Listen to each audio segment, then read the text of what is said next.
Salut à tous, je suis très contente de vous retrouver aujourd'hui pour un nouveau podcast. Je suis vraiment désolée, ça fait des mois que je dois tourner. J'ai jamais le temps, j'ai jamais une heure de libre devant moi et cette fois ça y est, donc j'en profite. On n'est pas tout à fait le 30 janvier, donc je peux encore vous souhaiter une très belle année. Je vous souhaite évidemment plein de bonheur, de la création, du tricot, de la couture et tout ce qui pourra vous rendre heureux. J'espère que vous allez bien. Moi c'est Cathy, vous pouvez me retrouver sur mon blog My Name is George, mais aussi sur les réseaux sociaux et je vous marquerai tout en dessous. Bon, on va pas perdre plus de temps parce que ce podcast va durer une éternité, je le sens. On va commencer, une fois n'est pas coutume, par le tricot et on va commencer surtout par les projets finis. Un projet que vous attendez depuis super longtemps, depuis le début de ces podcasts, il y a plus d'un an. Ça fait donc des années que je vous en parle. Vous avez suivi son évolution. Si vous me suivez sur les réseaux sociaux et sur le blog, vous savez même qu'il est déjà terminé. Mais voilà, le fameux gilet à torsade est terminé. Enfin. Donc quand on s'est vu la dernière fois, enfin quand on s'est vu, façon de parler, quand j'ai tourné mon dernier podcast, je vous disais que j'allais partir à Dublin fin novembre.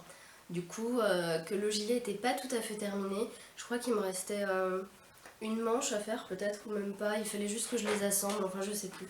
Bref, j'avais plus grand chose à faire et donc je m'y suis mise pour pouvoir le porter une fois que je serai partie en Irlande. Et, euh, et voilà, donc il est terminé, j'en suis hyper contente parce qu'il me va bien, j'adore le porter. Alors évidemment il est un peu épais parce que c'est la forme qui veut ça, c'est une forme un peu manche, pas chauve-souris mais bon vous voyez le genre. Je vais le mettre pour vous montrer même si je meurs de chaud littéralement. Et, et voilà, alors du coup concernant la fin du gilet, qu'est-ce que j'ai eu comme galère? J'ai pas eu grand chose.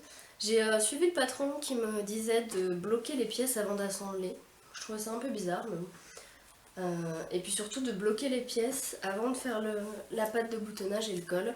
Ce qui en fait se tient parce que c'est quand même mieux d'avoir les dimensions finies pour le faire. Et puis la modification que j'ai faite, alors qui peut paraître un peu bête, mais que moi j'assume complètement, c'est sur la pâte de boutonnage des deux côtés. En fait, le patron préconisait de faire des côtes. Et moi, je me disais qu'avec toutes les torsades qu'il y a déjà sur ce gilet, je trouvais que c'était moche en fait. Autant je les ai fait sans souci sur le poignet, ça me dérangeait pas. Mais là, je trouvais que c'était vraiment pas beau, c'était rajouter de la lourdeur pour rien. Du coup, je suis partie en point jersey classique. Le seul souci, c'est que ça roulotte un peu, malgré blocage. Mais encore, je trouve que c'est pas si pire. Ça va. Voilà, donc j'ai pas eu trop de soucis pour reprendre les mailles de la pâte de boutonnage. J'ai pas eu trop de soucis pour faire les boutonnières, j'en avais jamais fait encore. Mais j'ai regardé des tutos et ça s'est super bien passé. Et voilà, donc j'en suis super contente, j'arrête pas de le mettre. Je crois qu'il a une tache quelque part par là cachée dans mes cheveux. Faudra que je le lave. Et puis les boutons, j'ai choisi des boutons en bois que j'avais récupérés dans les affaires de ma grand-mère. Et je trouve que ça va vachement bien avec en fait. Donc voilà, donc si vous voulez voir plus de photos, qui ont été prises d'ailleurs sur la côte irlandaise, c'est sur mon blog, je vous invite à y aller. Donc voilà, ce gilet, j'en suis très contente. Alors, pour vous la faire très courte, pour ceux qui arrivent seulement sur mon podcast et qui connaissent pas l'affaire, j'ai commencé ce gilet il y a à peu près 2 ans et demi, quand je me suis mise à tricoter au final. J'avais fait une écharpe, un bonnet, et je me suis dit allez zou, je pars sur un gilet. Et je voulais absolument un gilet à torsade, j'avais pas encore conscience de la difficulté de la chose à l'époque. Et j'étais partie sur un premier patron d'un livre qui était absolument incompréhensible, que je ne comprends toujours pas aujourd'hui. J'ai encore essayé de me repencher sur la question il y a pas longtemps et bon, c'est toujours un mystère pour moi. Du coup, j'avais cherché un autre modèle, j'étais tombée sur un patron gratuit en anglais, donc ce patron en anglais, donc difficulté supplémentaire. J'ai réussi quand même à m'en dépatouiller, j'avais commencé à faire le dos, puis je me suis rendu compte au bout d'un moment que j'étais partie complètement à l'envers au moment de faire les petites noppes. Donc en fait mon devant et mon derrière étaient inversés, donc j'ai tout défait. Après moult péripéties, je me suis rendu compte que j'avais plus de laine pour terminer le gilet alors que j'avais fait qu'une manche, ou que la moitié d'un devant, enfin je sais plus, bref j'étais quasiment à un tiers, même pas à un tiers du gilet, et il me restait encore plus de la moitié, j'avais plus de laine. Parce qu'effectivement, le patron que j'avais choisi au tout début ne demandait pas autant de laine que celui-là. J'ai fini par retrouver de la laine alors que le magasin où je l'avais acheté avait fermé. Qu'est-ce qui s'est passé encore? Au niveau des manches, j'ai pour la première pas suivi les diminutions du tout. Je me suis dit bah non, je fais à ma sauce. Puis en fait ça allait pas du tout parce qu'elle était absolument pas pareille que ce qu'il fallait. Elle était beaucoup trop petite. Du coup j'ai défait la première manche, puis j'ai fait la deuxième et ainsi de suite. Enfin bref. Vous comprendrez que ce gilet c'est un peu mon projet boulet. Mais un peu comme certains des boulets qui nous accompagnent dans la vie, on a beau les détester ou pester contre eux, on peut pas s'empêcher de les aimer. Et j'ai jamais lâché l'affaire, et j'ai bien fait parce que ce gilet je l'adore. La laine, honnêtement, c'est pas une super qualité, mais je sais qu'elle va pas forcément super mal vieillir. C'est de l'acrylique en fait, tout ce qui est de plus con, donc tout ce qui est de plus bête, pardon. Donc du coup, elle est quand même assez solide. Et voilà, j'en suis super contente. Alors le seul souci c'est que vu qu'il est un peu épais, je peux pas le mettre avec tous mes manteaux. Mais en dehors de ça, franchement, voilà, je suis super contente de ce gilet. Il n'y a pas de problème là-dessus. Pour le coup, ça a beau être un gros fail du début à la fin. Une fois terminé, c'est un projet qui est parfait. Donc ouf, j'avais juste peur qu'il m'aille pas en fait au moment de l'enfiler. Et en fait, c'est bon, il me va bien. Donc voilà, une fois que j'ai terminé ce gilet à torsade, je me suis lancée dans la réalisation d'un pull pour mon papa. Qui était censé être un pull pour son anniversaire, sauf que j'ai acheté la laine le jour de son anniversaire. Bon, il était pas pressé le pauvre. C'est un pull qui s'appelle le White Forest Sweater d'Alice Hammer, c'est un patron qu'on peut trouver dans son livre Sentimental Tricot, que j'ai pas pris avec moi, mais vous le connaissez par cœur, j'imagine, je vous l'ai déjà montré plein de fois. C'était la première fois que je faisais un patron de vêtements d'Alice. J'avais déjà fait des bonnets. Et j'avoue que ce livre, en fait, j'en suis dingue. Je trouve que tous les modèles sont magnifiques. Mais jusqu'ici, ça me faisait vraiment peur parce que je trouve qu'ils sont techniques. Et je me suis dit, allez, j'ai lu le patron vite fait dans les grandes lignes. Je me suis dit, il a pas l'air si compliqué que ça à faire. J'avais compris à peu près la façon dont il fallait monter le pull. Il y avait un diagramme. J'avais jamais tricoté avec un diagramme jusqu'ici, mais je me suis dit, bon, après tout, je suis pas plus bête qu'une autre et il est peut-être temps que je me mette à faire ça. Il y avait quelques torsades, alors que j'avais dit qu'après le gilet à torsade, les torsades, non, j'en voulais plus. Mais je me suis dit, bon, il n'y en a pas tant que ça, il y en a que deux sur le devant, deux sur le dos. Ça va, franchement, c'est pas affreux. Du coup, je me suis lancée. Alors, je l'ai pas là pour vous le montrer parce que, évidemment, depuis le temps, mon pauvre papa, je lui ai offert son pull. Mais je l'ai filmé et j'ai fait des photos avant de lui donner, donc je vais vous le montrer tout de suite et je vous explique après.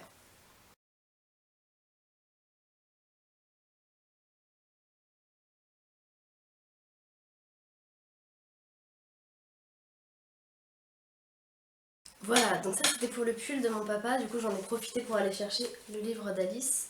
C'est donc dans celui-ci que vous pouvez trouver le patron, mais je crois qu'il est aussi disponible sur Ravelry. Donc concernant le patron, moi j'ai pas eu de difficulté, j'ai rencontré aucun problème.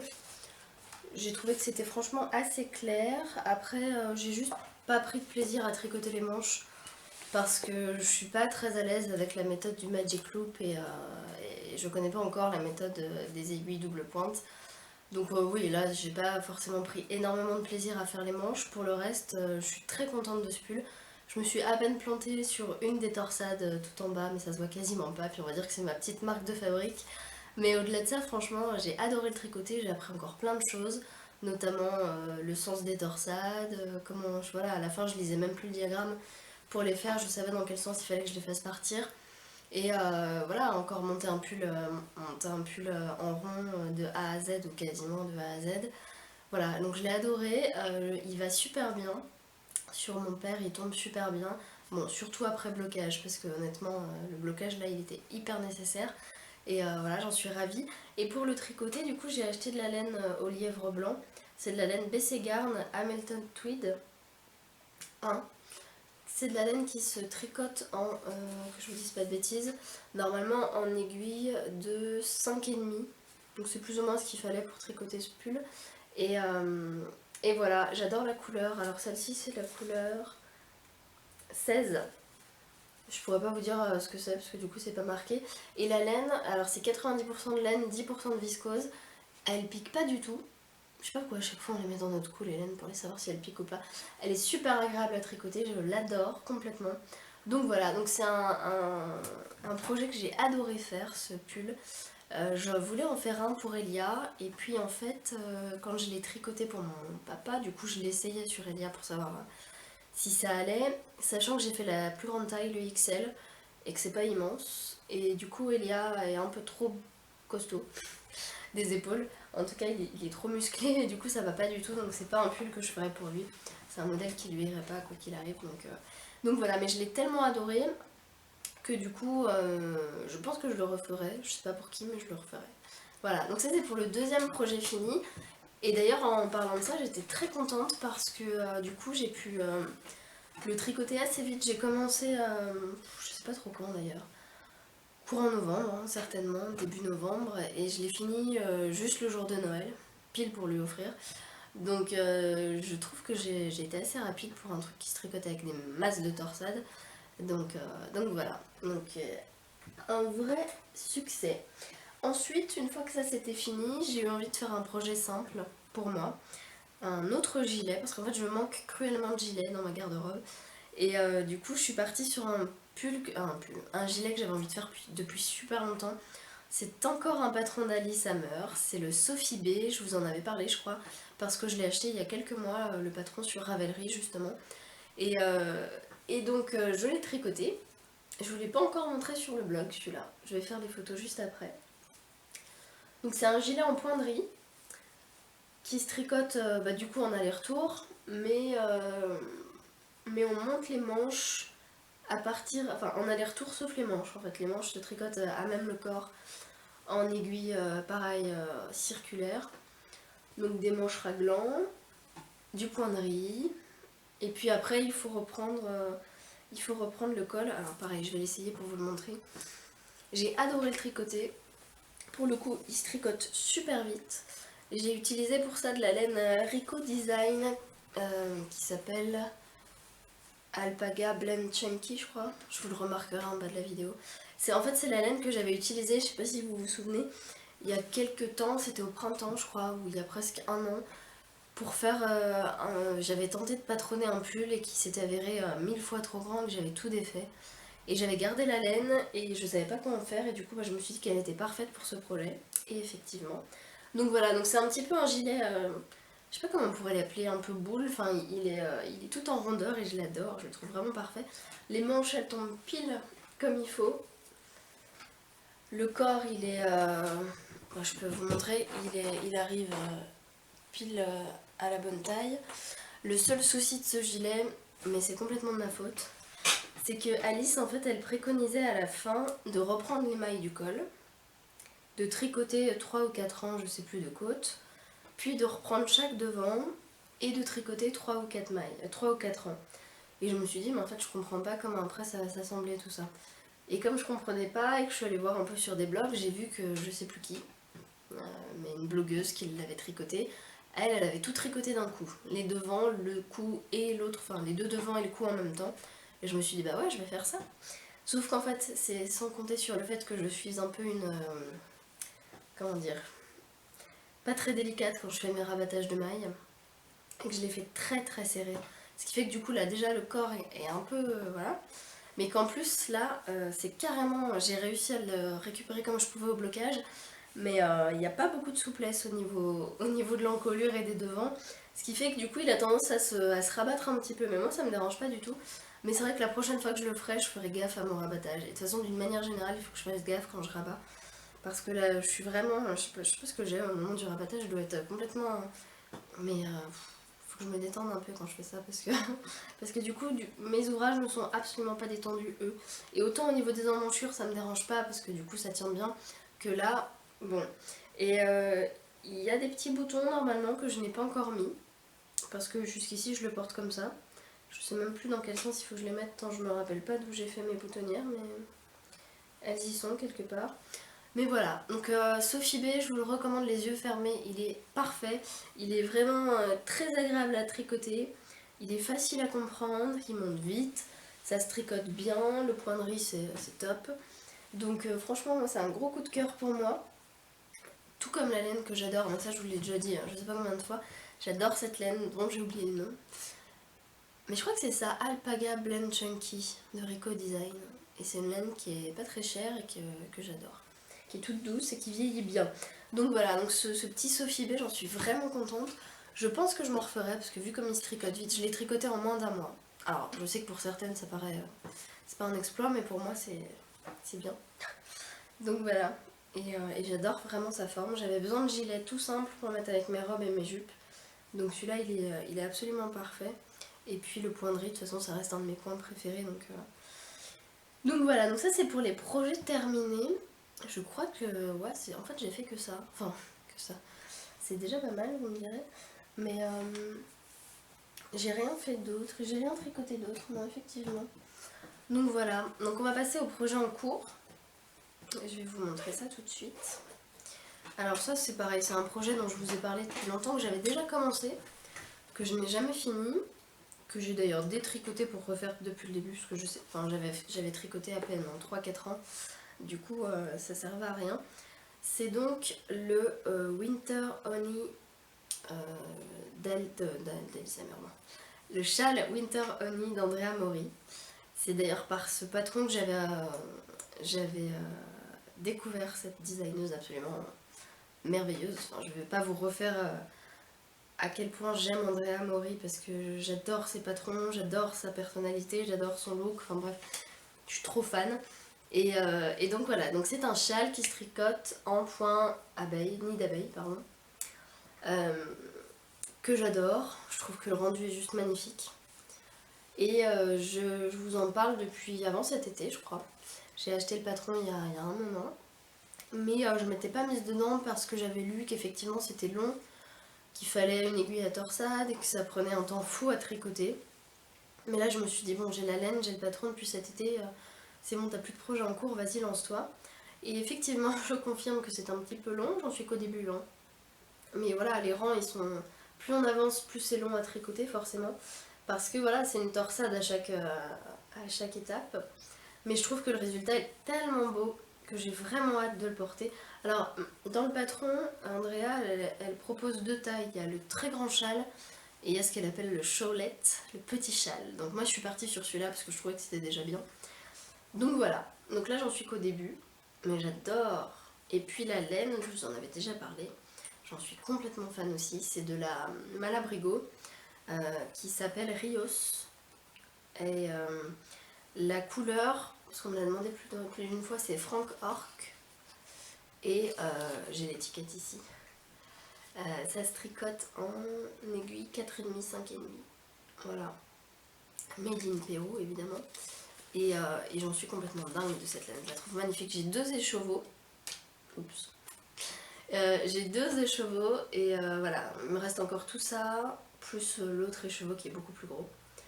Et je suis complètement amoureuse de cette laine, de sa couleur, de sa qualité. La fibre est magnifique. Enfin, je crois qu'en fait les écheveaux j'aurais pu juste les garder pour les admirer tellement je les aimais, mais je me suis dit c'est dommage. On va les tricoter quand même. Et à tricoter c'est un vrai bonheur. Je sais plus où est l'endroit de l'envers. Voilà, donc le Winter Honey, il est clairement pas accessible pour les débutants. Parce que y a pas grand chose de compliqué, il n'y a rien de technique. À part le montage, le fameux montage en gather stitch, qui est un peu bizarre au début, mais quand on maîtrise, il n'y a pas de souci. Il n'est pas très compliqué à tricoter, mais effectivement, avec toutes les torsades et tout, on peut se planter très vite. Enfin, moi, je compte même plus le nombre de fois où en une semaine, j'ai détricoté des rangs parce qu'au bout d'un moment, bah ouais, je regarde une série et du coup, je repars pas dans le bon sens et du coup, toutes mes torsades sont foirées, donc je détricote tout le rang pour recommencer. Et ouais, il faut être vraiment concentré. C'est pas un projet zéro cerveau comme dirait Liz Taylor. Là pour le coup c'est un projet qui demande de la concentration, qui est un peu long à cause des torsades, mais que j'adore tricoter pour autant. Donc voilà, donc je vais faire celui-là. Ça c'est mon projet en cours. Et comme ma résolution d'il y a... Bah c'est pas ma résolution de l'année, hein, c'est ma résolution d'il y a plusieurs mois. C'est de faire un projet à la fois et de pas en faire 10 000 pour avancer. Et la preuve c'est que ça a l'air de bien marcher puisque j'ai réussi à tricoter en 3 mois. Je vais tricoter celui-là et quand ce sera fini on passera à autre chose. Et autre chose c'est pour l'instant l'inconnu parce que j'ai plein d'idées de projets et j'ai plein de laine. Et c'est d'ailleurs ça que je vais vous montrer maintenant parce que j'ai fait pas mal d'achats ces derniers mois. On va commencer par ça. Du coup vu que j'adorais la laine pour mon père, je suis retournée voir Lucie et je lui ai demandé si on pouvait pas commander de la laine en une autre couleur. Enfin, elle avait plein de couleurs en magasin, mais pas ce que je voulais. De la même qualité. Donc je suis partie toujours sur la BC Garn Hamilton Tweed One, mais cette fois plus en bordeaux. Donc la couleur cette fois c'est 8. Et je l'adore. C'est un bordeaux mais avec des pickles, des speckles. Pardon, des pickles. Des speckles, des pointes de jaune, de bleu, de rouge, de vert. Enfin, je la trouve sublime. Et du coup, qu'est-ce que je vais me faire avec? Bah, c'est pas très original au final. Hein. C'est que en fait Alice, dans son livre Sentimental Tricot, elle a effectivement fait un patron qui s'appelle le White Forest Sweater, donc pull pour homme. Mais elle a aussi fait la version gilet pour femme. Du coup, j'ai tellement aimé tricoter le pull pour homme que je vais me faire le gilet pour femme. Donc oui, je vous montre ça, en fait ça sert à rien parce qu'il n'y a pas d'image. Je suis un peu... Bref, voilà, c'est celui-là. Je sais pas si vous allez voir parce que mon appareil photo ne fait toujours pas la mise au point. Je sais que Elise du podcast Stitches, elle l'a tricoté et c'est elle qui m'a mis un peu la puce à l'oreille parce que je me suis dit mais ouais c'est vrai qu'il a l'air canon ce gilet. Et comme il reprend un peu les motifs du pull pour homme, je me dis que du coup bah voilà je vais me faire plaisir encore une fois. Et puis bah la laine était toute trouvée puisque vu qu'elle convenait pour le modèle pour homme, elle conviendra très bien pour le modèle pour femme. Donc voilà. Donc soit j'attaque ça après, soit j'ai très envie aussi d'un petit pull tout simple en jersey, un peu dans l'esprit de Il Grande Favorito, un pull qui se tricote sans prise de tête, juste en maille endroit, avec peut-être que quelques fantaisies par-ci par-là, mais qui monte vite et qui va bien. Et pour ça j'ai déjà la laine que j'ai achetée à Dublin. Alors attention, vous allez voir la plus grosse pelote que vous avez jamais vue de votre vie, en tout cas moi c'était le cas. C'est une pelote de laine que j'ai achetée dans un magasin à Dublin, donc en Irlande. Moi ça me faisait penser un peu à Feu Eurodif, qu'on appelle maintenant Bouchara. C'était un peu un magasin comme ça avec de la déco et à l'étage ils avaient un petit rayon mercerie avec des pelotes de laine énormes, grosses comme ma tête. Voilà, donc c'est de la laine Tivoli, ça s'appelle la marque. Je crois que c'est irlandais, mais je voudrais pas vous dire de bêtises. Mais je crois, oui. Et c'est de la laine. Oui, c'est irlandais, c'est fait à Cork, en Irlande. C'est de la laine. C'est un mélange de laine et d'acrylique. Donc il y a 20% de laine, 80% d'acrylique. Ça se tricote avec des aiguilles de 5. Et dans cette énorme pelote, il y en a 400 grammes. Mais ils ne précisent pas combien de mètres il y a dans la pelote. Donc j'ai demandé aux vendeuses qui n'ont pas su me répondre. Et finalement, pour faire un pull, on a décidé que j'allais en prendre 2. On verra. De toute façon, s'il m'en reste, c'est pas très grave. J'aime beaucoup cette laine parce que j'adore le côté bah voilà, un petit peu chiné avec des petites pointes de couleur dedans. Elle est pas douce du tout. Alors, du tout, elle est même un peu raide. Mais voilà. Donc, j'ai 2 pelotes comme ça, énormes, à tricoter. Sachant que j'arrive déjà à m'en mêler dans une toute petite pelote. Donc, j'imagine même pas quand je vais tricoter celle-ci. Ça va être un nombre incalculable de nœuds. Mais voilà. Et si ça se lave en machine, ça c'est cool. Donc je sais pas ce que je vais faire encore, j'ai pas encore réfléchi au projet que j'allais faire. De toute façon je vais faire une recherche sur Ravelry. Mais voilà, avec cette laine là j'avais bien envie de me faire un pull tout simple, en jersey. Donc si vous avez des idées de pull qui se tricotent en 5 avec 2 énormes pelotes, je suis preneuse. Mais voilà, je l'adore, je les trouve très cool. Donc heureusement que j'étais partie à Dublin avec une valise quasiment vide. Parce que autant je vous raconte même pas de caser 2 pelotes comme ça dans une valise, c'est quelque chose. Hein. Donc ça c'est pour mon premier achat de Dublin. Je vérifie l'heure parce que vous savez que je ne peux pas filmer plus de 20 minutes avec mon appareil photo. Donc c'est très pénible. Donc ça c'était mon premier achat. Ensuite j'ai acheté... Hop. Alors j'en ai 4 comme ça. Des écheveaux que je trouve sublimes. Donc ceux-là je les ai achetés dans un magasin qui s'appelle... enfin dans une mercerie en fait. Qui s'appelle This Is Knit. C'est à Dublin toujours. Et donc la marque, parce que vous n'allez pas voir, ça fait pas la mise au point, ça s'appelle Stolen Stitches. Et c'est une laine qui est faite par Carole Ferrell. Voilà. Qui s'appelle Nua, la laine. C'est donc un mélange de mérino, de yak, de lin et c'est tout. C'est déjà pas mal. Elle est hyper douce. Là vous le voyez pas mais elle est toute dufteuse, j'adore. Et c'est teint à la main. Voilà, donc ça c'est un espèce de... Je sais pas si ça va bien rendre... mais c'est un espèce de... Ouais, de moutarde un peu foncée que j'adore. Et donc ça se tricote en aiguille 3,5, 4. Voilà. Donc j'en ai acheté 4. Je sais pas trop ce que je vais en faire. Un pull ou un gilet. Peut-être un gilet. J'ai quelques idées sur Ravelry mais j'ai pas les noms là en tête. Mais ça ce sera pour après. Hein. Donc voilà, mais je les trouvais tellement belles que bah, je pouvais pas les laisser en magasin. Et puis en fait maintenant j'aime bien me ramener quand je voyage des laines. Avec évidemment un projet plus ou moins précis en tête. Hein. J'avais quand même regardé quelques idées sur Ravelry, histoire de parvenir avec 2 écheveaux alors qu'il m'en faudrait 4 ou inversement. Mais j'aime bien me ramener de la laine de voyage parce que je trouve que c'est cool après de se dire bah tiens ce pull, je me le suis tricoté avec une laine qui vient de tel endroit ou tel endroit.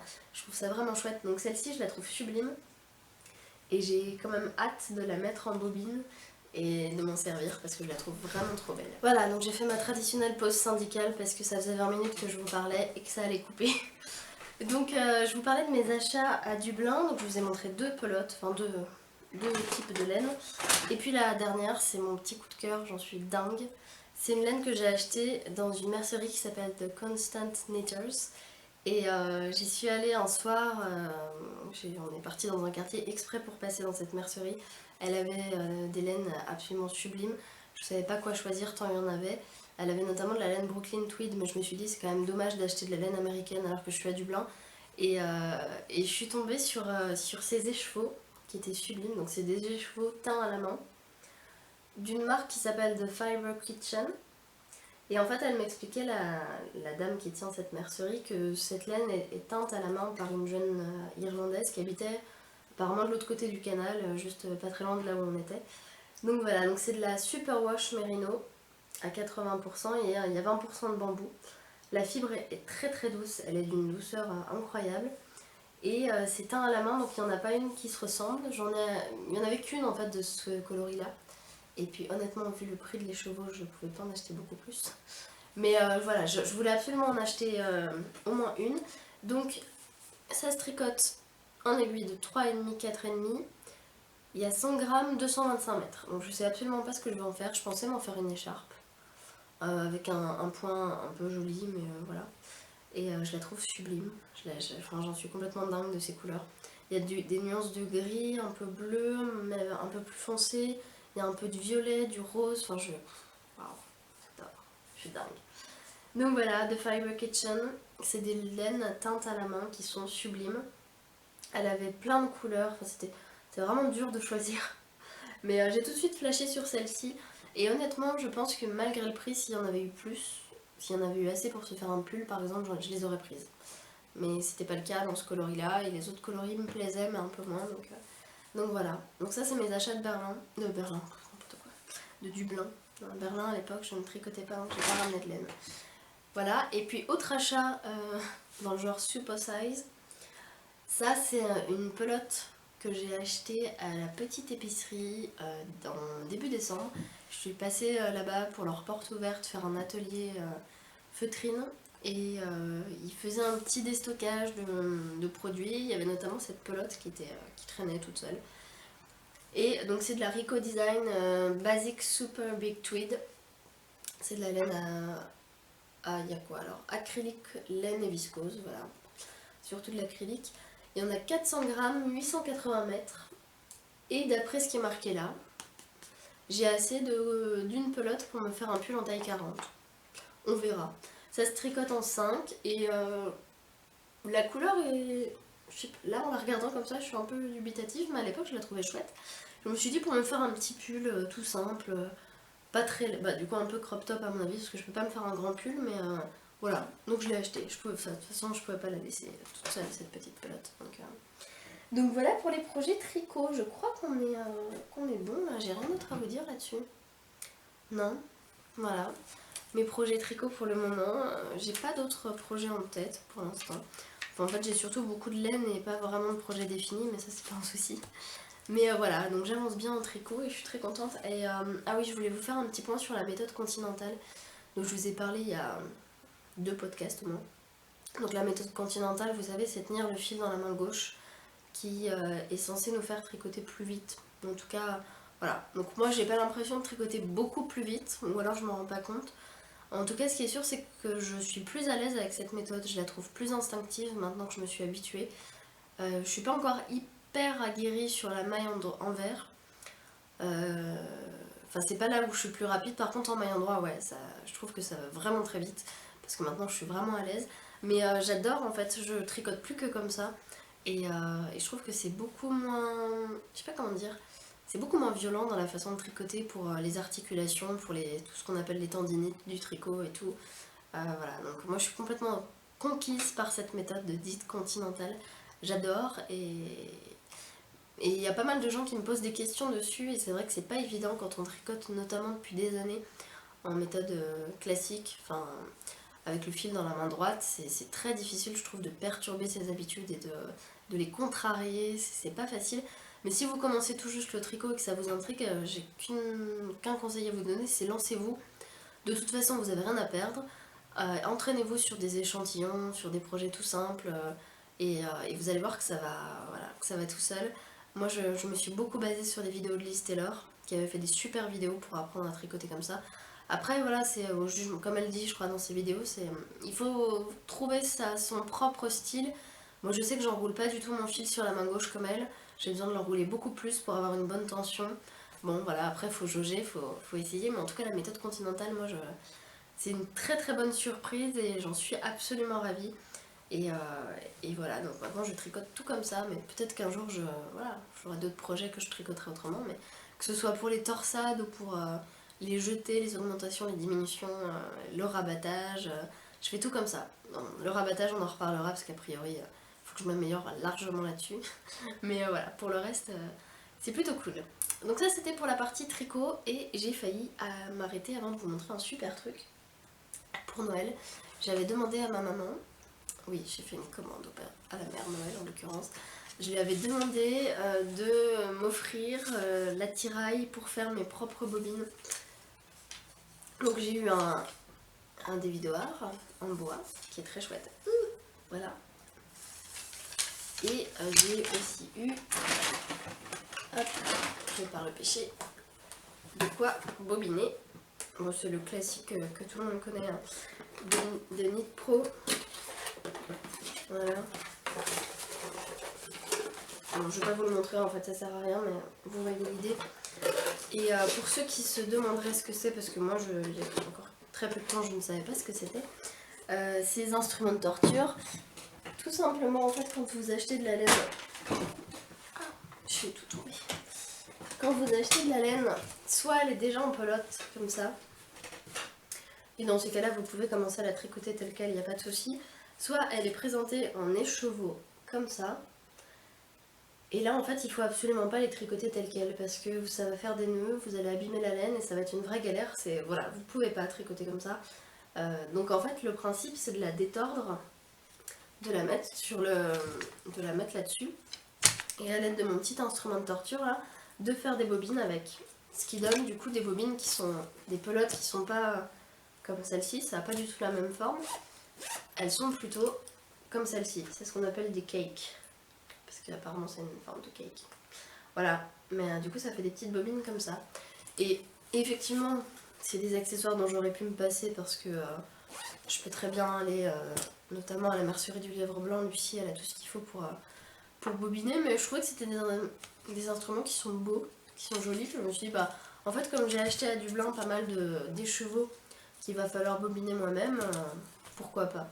Voilà, donc ça c'était mon petit cadeau un peu créatif de Noël et j'en suis très contente. J'ai pas encore eu l'occasion de les tester parce que je sais plus où est-ce que j'avais lu que les écheveaux il vaut mieux ne pas les mettre en bobine trop tôt parce qu'au final la laine on lui fout la paix quand elle est comme ça et qu'il vaut mieux les mettre en bobine au moment où on va faire les projets. Du coup bah j'attends d'avoir le temps de m'en occuper pour les bobiner. Donc voilà, ça c'était pour la partie tricot, j'ai rien d'autre à vous dire et on va passer maintenant à la partie couture. J'ai pas mal de projets terminés à vous montrer, j'ai eu comme d'hab un petit coup de mou depuis Noël, là j'ai un peu de mal à m'y remettre mais ça va venir et c'est toujours comme ça avec la couture. Donc déjà on va passer par le projet le plus ancien que je vous avais pas montré je crois dans le dernier podcast, je suis pas sûre mais en tout cas c'est ce que j'avais noté dans mon petit carnet, c'est la chemise Mélilo. Donc c'est la deuxième fois que j'en fais une et celle-ci c'est donc avec un tissu Atelier Brunette qui s'appelle le Terrazzo Shell. C'est une double gaze qui est juste sublime. Je suis complètement dingue de ce tissu, il est d'une douceur incroyable, le motif est magnifique, c'est un bonheur à tricoter, n'importe quoi, un bonheur à coudre, un bonheur à porter. Et concernant la chemise, je vous en avais déjà parlé la première fois, j'en ai reparlé sur le blog. C'est un patron que j'ai du mal à apprécier coudre parce que du coup, ça n'a rien à voir avec le patron, il est très bien, il n'y a aucune erreur, c'est tout le tralala. C'est juste ma logique à moi et la logique du patron qui ne correspondent pas. Et je prends jamais beaucoup de plaisir à la coudre. En plus, ça demande beaucoup d'attention sur les finitions et ça, on sait que chez moi, c'est un peu le souci. Et voilà, donc du coup, j'ai voulu réessayer avec ce tissu. Alors je suis comme d'habitude, hyper contente du résultat. J'adore les porter ces chemises, mais j'aime pas les coudre. Donc je pense que la prochaine fois que je vais me faire une chemise, je partirai sur un autre patron. Parce que là, bon bah voilà quoi, tant pis. Hein. Mais en dehors de ça, j'adore cette coupe, je la trouve très féminine. Elle est légèrement recentrée sur la taille, resserrée sur la taille. Le bas du dos est arrondi. Enfin bref, le petit col est rond, j'adore ce patron pour autant, même si j'apprécie assez peu de le coudre. Donc voilà, donc celle-ci, ça fait tellement longtemps qu'elle est faite que je sais même plus quoi vous dire dessus. J'ai pas eu de soucis pour la coudre. Tout s'est bien passé en dehors du fait que ça m'a pas fait plaisir. J'adore le tissu, j'adore la coupe. Voilà, c'est un carton quand même si effectivement moi, personnellement, je prends un peu de plaisir à le faire, mais ça veut pas dire que vous en prendrez pas. Hein.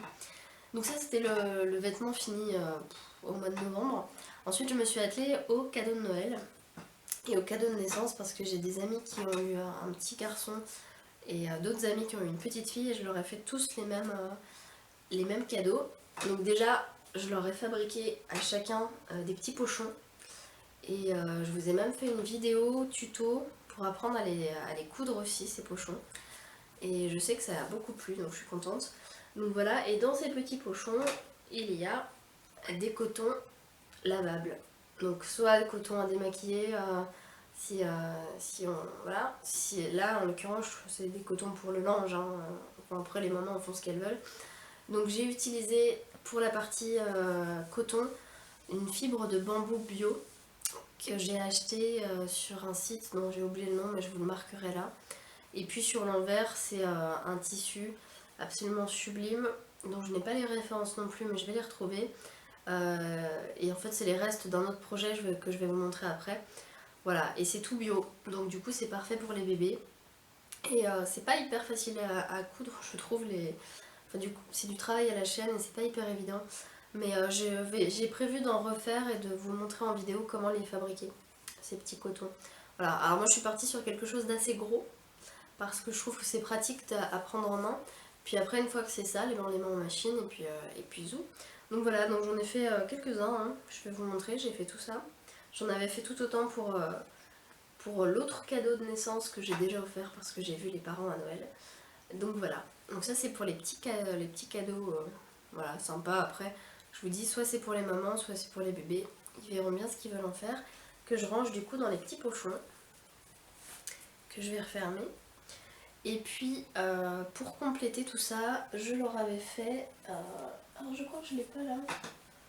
Mais c'est pas grave parce que c'est pas la réussite du siècle. D'après Audrey, ma prof de couture, qui a hurlé quand elle a vu les photos. Est-ce que je l'ai là? Non. C'était un petit nuage, un petit coussin nuage que vous pourrez voir sur le blog. Et je sais pas ce que j'ai foiré. Mais apparemment j'ai pas assez cranté et ça se voit et c'est pas joli. Bref. Mais bon, ça c'était un petit cadeau mignon, hein, comme ça, qui sert à rien, mais pour la déco. Et puis je leur ai fabriqué à ces petits bouts de chou adorables, je leur ai fabriqué des plaids. Comme ça. Alors celui-là est très grand, j'avoue. Pareil, le plaid, je l'ai fabriqué et je vous ai montré en vidéo comment le faire vous aussi. Donc si vous voulez faire des plaids, bah allez-y, faites-vous plaisir, tout est marqué dans la vidéo. À l'intérieur, c'est un molleton, une chute de molleton qui traînait dans mon stock de tissu qui est assez épais. Donc sur le devant, c'est donc un tissu bio dont je n'ai pas la référence, comment ça traîne par là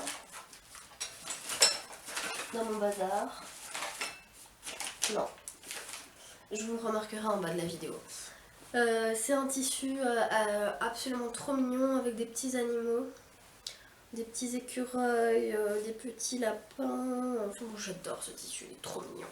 Et puis l'envers, c'est tout simplement un drap que j'ai acheté il y a des années à Emmaüs et que j'arrête pas d'utiliser pour faire tout un tas de projets comme ça.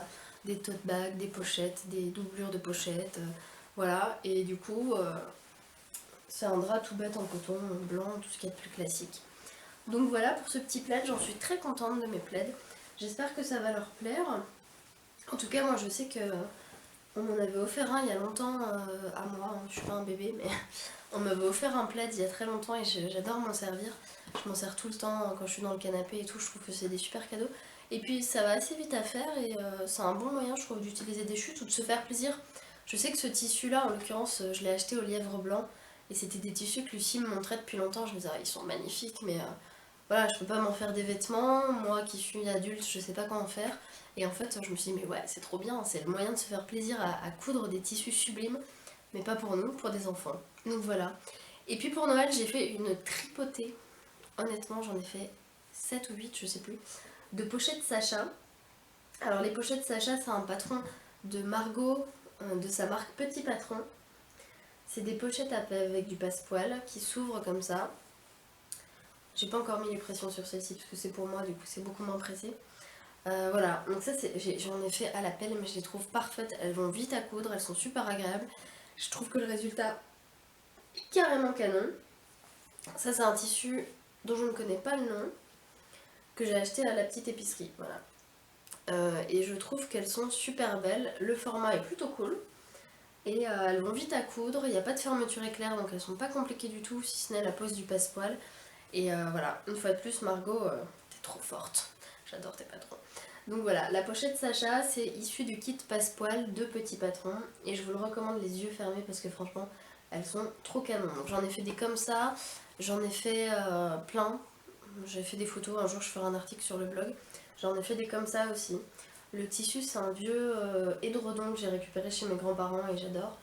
Et voilà, pour ces pochettes Sacha, donc je vous dis, j'en ai fait au moins 6 ou 7 et je suis pas au bout. Je pense que je referai en fait. Je trouve que c'est parfait pour faire des petits cadeaux. Ou pourquoi pas même pour emballer les cadeaux. Si on a un livre à offrir, ah bah plutôt que de prendre du papier cadeau, paf, on fait une pochette. Voilà. Donc ça, c'est pour les projets finis. Je suis quasi sûre qu'il m'en manque, mais peut-être pas en fait. J'ai terminé une robe aussi, qui est encore sur l'envers parce qu'elle est en train de sécher, je viens de la laver. C'est la robe Aldaya de Pauline Alice. Donc c'est un patron que j'avais acheté il y a longtemps, que j'avais hâte de faire. La robe Aldaya, en fait, c'est une robe en jersey. Et l'avantage, c'est qu'il y a 3 modèles différents, A, B, C. Donc moi, je suis partie sur la C. Mais qu'en combinant tous ces modèles entre eux, il y a la possibilité de réaliser 20 robes différentes. Incroyable. Et du coup, moi, je suis partie sur le modèle C, que je vous ai montré sur le blog. Donc c'est une petite robe avec une jupe patineuse et un haut assez simple. Et en fait, bon, je ne l'ai pas prise là, mais c'est la forme, en tout cas, pas exactement pareil, mais la forme, c'est la même forme qu'une robe que j'ai achetée il y a 10 ans dans le commerce, que j'adore, qui est plutôt framboise, on va dire, que je trouve sublime, que je mets tout le temps. À chaque fois que je la mets, tout le monde me dit waouh, cette forme elle te va trop bien. Et pardon, j'ai un truc dans l'œil. Et le problème, c'est que le tissu, à force, bah, il vieillit mal et voilà. Et du coup, quand j'ai vu ce patron de Pauline Alice, je me suis dit mais oui, en fait, c'est ça, c'est la même que moi. Et du coup, ça veut dire que je peux m'en refaire à l'infini. Et c'est effectivement, j'avoue, une forme qui colle parfaitement à ma morphologie, dans laquelle je me sens super bien dès que je l'enfile. Donc voilà, donc j'ai réalisé celle-ci. Alors ça va super vite à coudre, en plus moi je l'ai fait à la surjeteuse, donc ça va encore plus vite.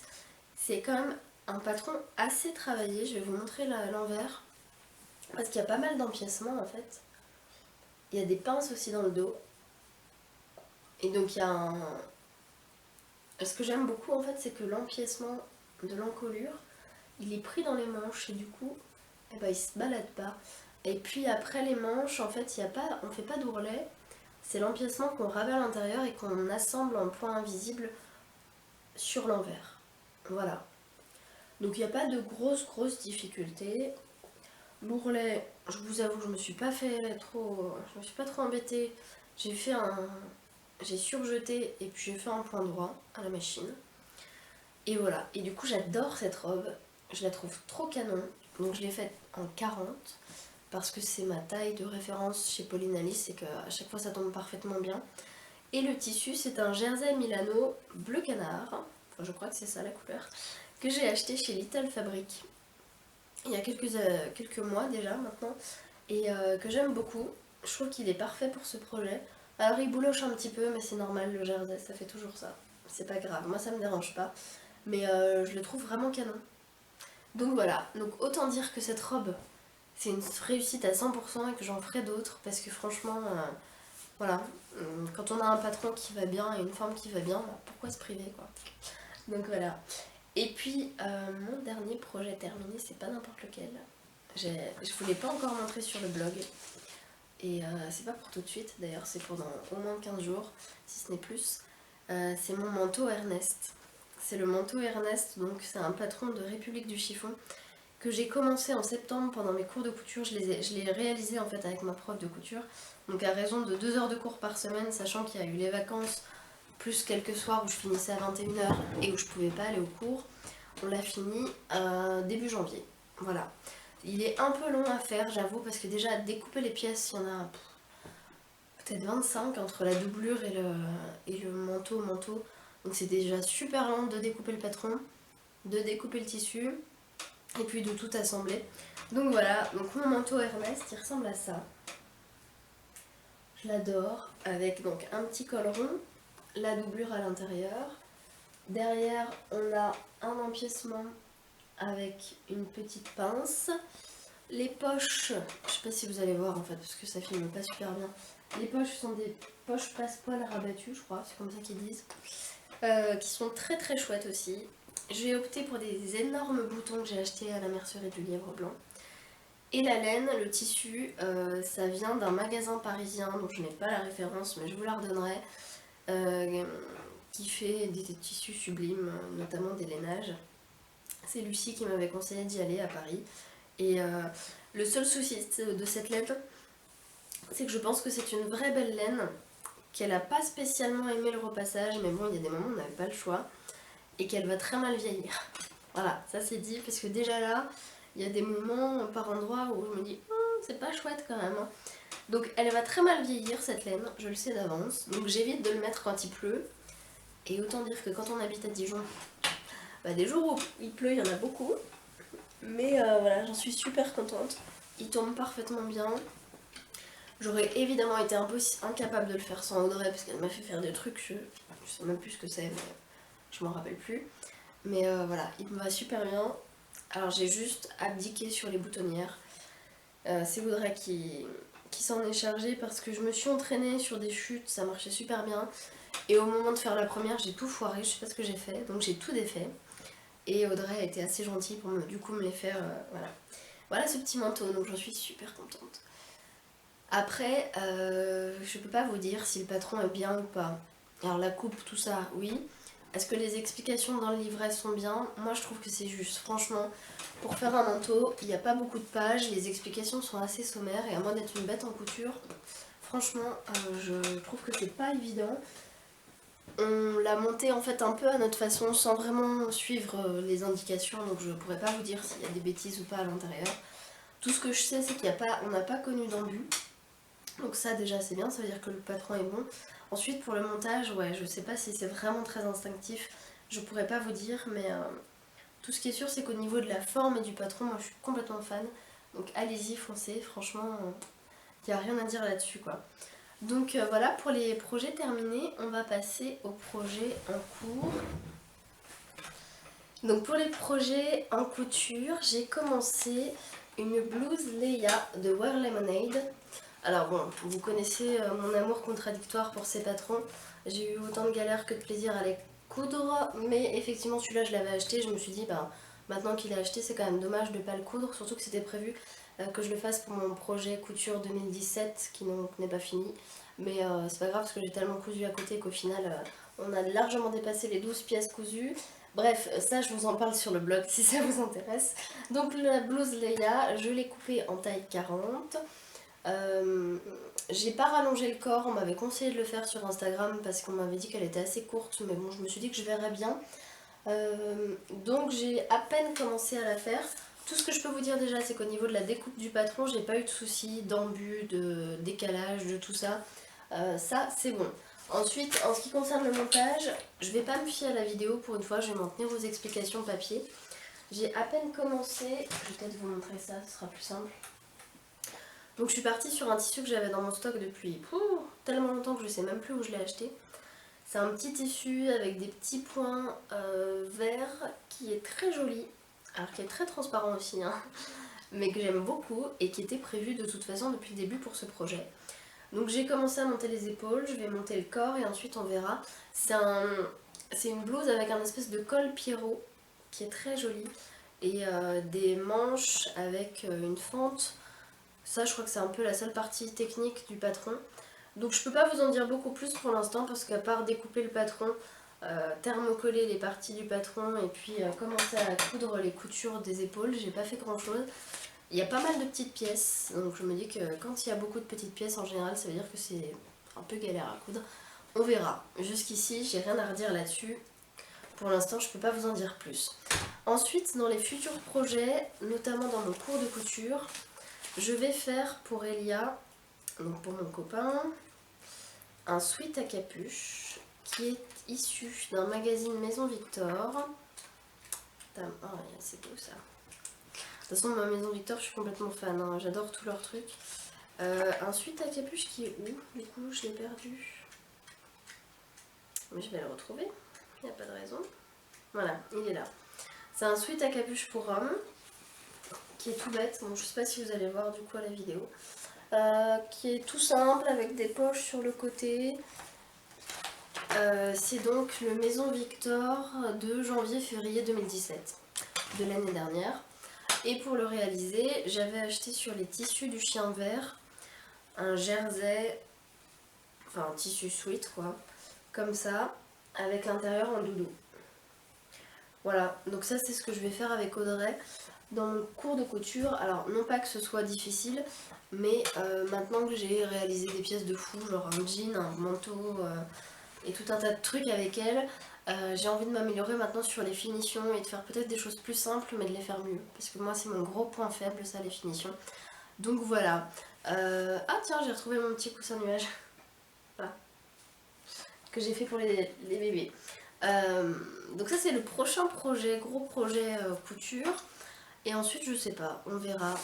J'ai reçu de la part de Delphine de la mercerie des filles à pois, qui est une mercerie en ligne qui a ouvert il n'y a pas très longtemps et qui est vraiment très chouette, que je vous conseille vraiment d'aller visiter. Elle m'a envoyé un coupon de chambray gris. Alors à la base, je m'étais dit que j'en ferais une jupe chardon d'Irendo. Sauf que en fait avec du recul je me dis que je vais pas forcément la porter parce que je trouve que la couleur pour une jupe c'est pas terrible. Donc je vais essayer de m'en faire un haut ou une robe, je sais pas trop ce que je peux faire rentrer là-dedans.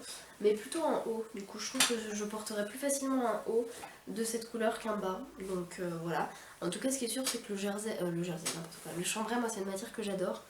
Et qui est très très chouette. Et celle-ci est particulièrement de qualité. Donc j'ai vraiment hâte de le coudre. Même si pour l'instant j'ai pas encore le projet pour, mais vu la tonne de patrons que j'ai chez moi, notamment dans les magazines Maison Victor, je suis pas inquiète. Voilà, et puis dans les derniers achats tissus, alors j'ai été raisonnable en achat tissu parce que le but cette année c'est de ne pas acheter de tissu sauf cas exceptionnel de jersey par exemple pour faire un leggings parce que j'aurais besoin de me faire un leggings dans l'année et j'ai pas ce qu'il faut. Mais sinon c'est d'écouler mon stock de tissus parce que j'en ai beaucoup trop. Voilà. Et puis sinon ma soeur est partie en Thaïlande pour Noël et elle m'a ramené un tissu qui est absolument magnifique. Voilà.